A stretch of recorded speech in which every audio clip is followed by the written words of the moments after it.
நெல்லை மாவட்ட திமுக நிர்வாகிகளுக்கு முதலமைச்சர் ஸ்டாலின் கடும் எச்சரிக்கை ஒன்றை விடுத்திருக்கிறார். மேலும் விவரங்களை எமது செய்தியாளர் ரமேஷ் வழங்கிட கேட்கலாம்.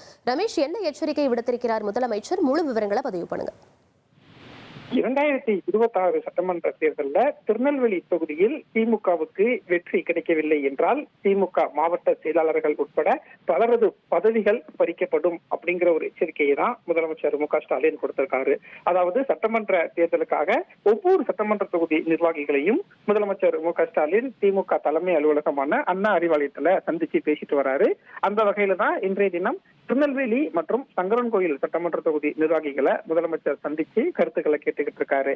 அப்போ திருநெல்வேலி சட்டமன்ற தொகுதியை முதலமைச்சர் மு க ஸ்டாலின் சந்திச்சு பேசும்போதுதான் இந்த எச்சரிக்கையை கொடுத்திருக்காரு. அதாவது 2026 தேர்தல்ல திருநெல்வேலி தொகுதியில வெற்றி கிடைக்கணும். அப்படி வெற்றி கிடைக்கல அப்படின்னா நிர்வாகிகளுடைய பதவி பறிக்கப்படும்னு சொல்லியிருக்காரு.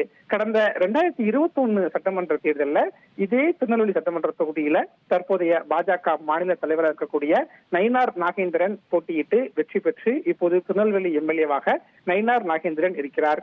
எனவே வரக்கூடிய தேர்தல்ல நயினார் நாகேந்திரன் மீண்டும் அங்க போட்டியிடுவார் என்று எதிர்பார்க்கக்கூடிய சூழல்ல தான் திமுக நிர்வாகிகளுக்கு இந்த எச்சரிக்கை கொடுக்கப்பட்டிருக்கு.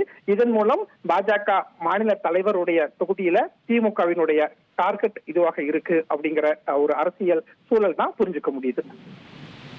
விவரங்களுக்கு நன்றி ரமேஷ்.